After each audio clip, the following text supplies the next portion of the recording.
इसमें क्या कह रहा है कि 4n जो है, ठीक है, ये 4n ये ये एक संख्या है, संख्याओं 4n पर विचार कीजिए। इस पर हमें क्या करना है, विचार करना है, ठीक है। n हमारा प्राकृतिक संख्या है, जैसे देखो, ध्यान से देखो, यहाँ है ये 4n, ठीक है। n हमारा प्राकृतिक संख्या है। प्राकृतिक संख्या बोले तो प्राकृतिक संख्या किसको बोलते हैं, 1 2 3 4 5, इस तरह से इन सबको क्या बोलते हैं, प्राकृतिक संख्या बोलते हैं। तो इस 4n वाले संख्याओं पर हमें विचार करना है, पता करना है, बताना है, देखना है, समझना है कि ये जो 4n जो है ये अंक जो है शून्य पर समाप्त होता है। जैसे ये 10 है हमारा, तो 10 का इकाई का अंक क्या है, शून्य है। अगर हम 20 की बात करेंगे तो किस पर समाप्त हुआ, ये शून्य पर समाप्त हुआ। अगर हम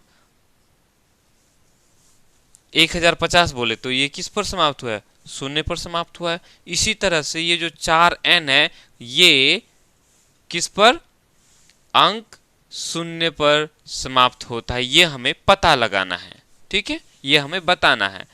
जैसे अब देखो n हमारा अगर एक, n अगर प्राकृतिक संख्या है, इसका मतलब ये है कि n हम 1 कर देंगे तो क्या हो जाएगा, ये 4 हो गया। अगर n का मान हम 2 कर देंगे तो कितना हो, 4 चौका 16 हो जाएगा, ठीक है। अगर हम n का मान 3 कर दें तो कितना हो जाएगा, 16 चौका 64 हो जाएगा, ठीक है। तो प्रत्येक स्थिति में देखो, क्या ये शून्य पर समाप्त हो रहा है, क्या ये शून्य पर समाप्त हो रहा है, नहीं हो रहा है, नहीं हो रहा है ना। आगे बताएंगे क्यों नहीं हो रहा, कैसे होगा, ठीक है।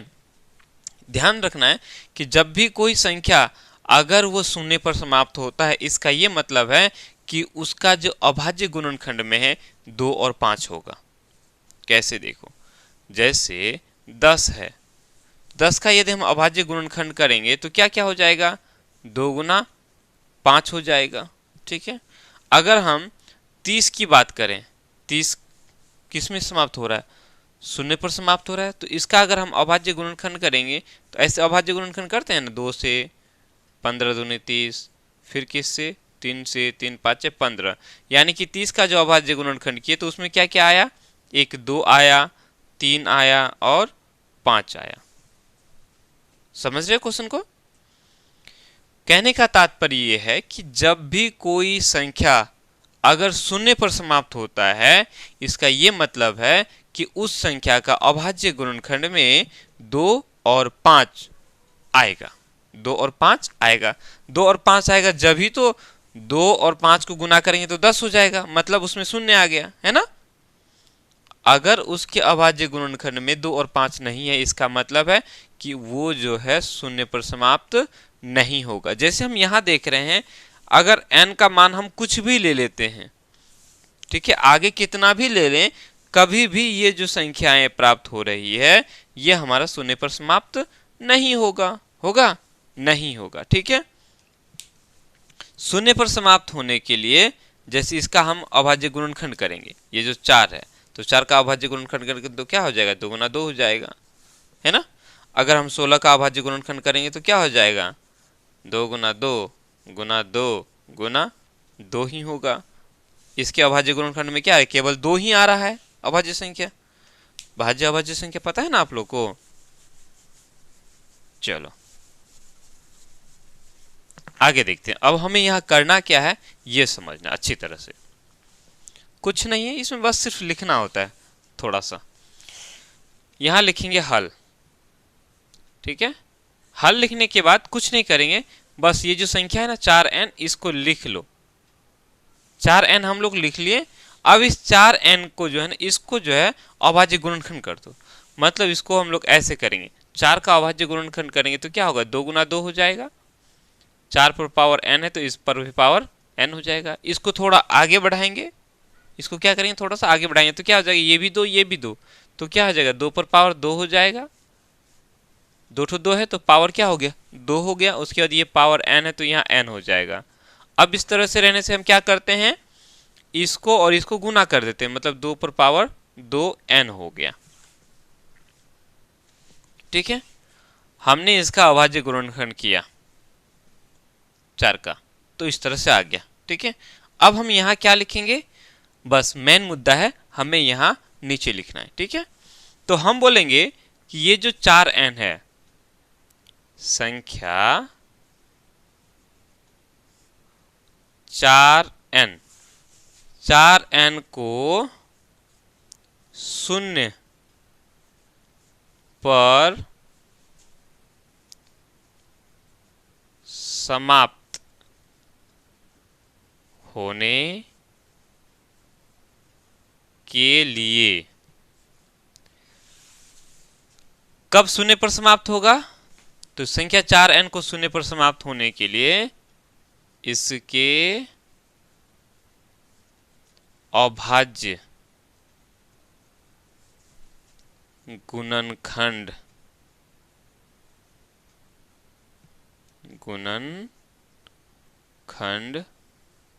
में अभाज्य संख्या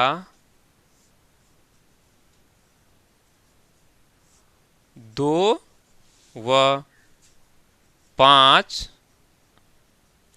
आनी चाहिए। ठीक है, इसका जो हम अभाज्य गुणनखंड करेंगे तो इसके अभाज्य गुणनखंड में 2 और 5 आना चाहिए।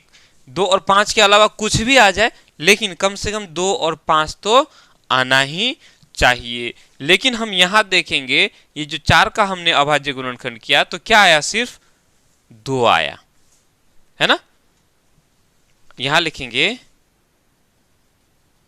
यह संभव नहीं है। संभव है क्या? 2 और 5 आना चाहिए, क्या ये 2 और 5 आ सकता है? सिर्फ 2 है, 5 तो नहीं है। लिखेंगे संख्या 4n के अभाज्य गुणनखंड में केवल अभाज्य संख्या 2 ही है। ठीक है, 2 ही है बोलेंगे। अतः ऐसी कोई संख्या n नहीं है, अतः ऐसी कोई संख्या n नहीं है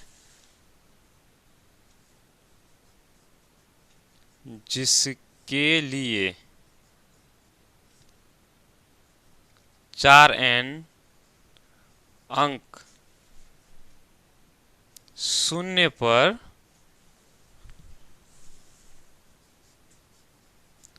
समाप्त होगी। क्लियर? बस इतना सा ही लिखना है, बस इसमें लिखने का ही काम है, बाकी कुछ नहीं है। पहले हमें क्या करना है? इसका गुणनखंड कर देना है। जब हम गुणनखंड कर देंगे, देखेंगे गुणनखंड में क्या ये 2 और 5 दोनों है, उसके अलावा कुछ भी हो। अगर है तो 0 पर समाप्त होगा, अगर नहीं है तो 0 पर समाप्त नहीं होगा। कुछ और उदाहरण ले लेते हैं, बस इतना ही लिखना है। ठीक है, अगर हम 60 की बात करते हैं, जैसे हम ये 60 लेते हैं, तो 60 का अभाज्य गुणनखंड में क्या क्या हो जाएगा? 30 दूनी 60, 2 आ गया, उसके बाद 30 हो गया, 15 दूनी 30 हो गया, फिर 3 5 है 15 हो गया। देखो 5 या 15, 15 दूनी 30, 30 दूनी 60 हो गया। 60 का 60 में 60 जो है 0 पर समाप्त हो रहा है, तो इसमें देखो ये 2 और ये 5 है, 2 और 5 के अलावा कुछ भी हो, लेकिन 2 और 5 तो है ना भाई।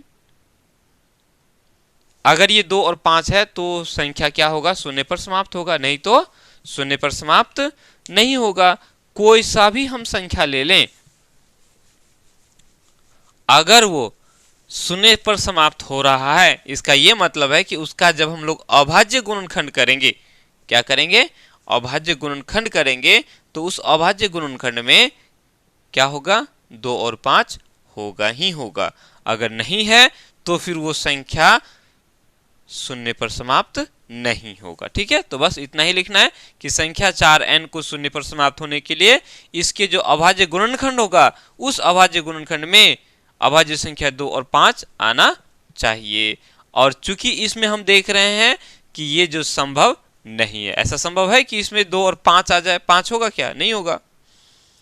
तो बोलेंगे संख्या 4n जो है इसके अभाज्य गुणनखंड में केवल अभाज्य संख्या 2 ही है, अतः ऐसी कोई संख्या n नहीं है, n हमारा कोई संख्या नहीं है जिसके लिए 4n जो है किस पर समाप्त हो, अंक शून्य पर समाप्त होगी। क्लियर।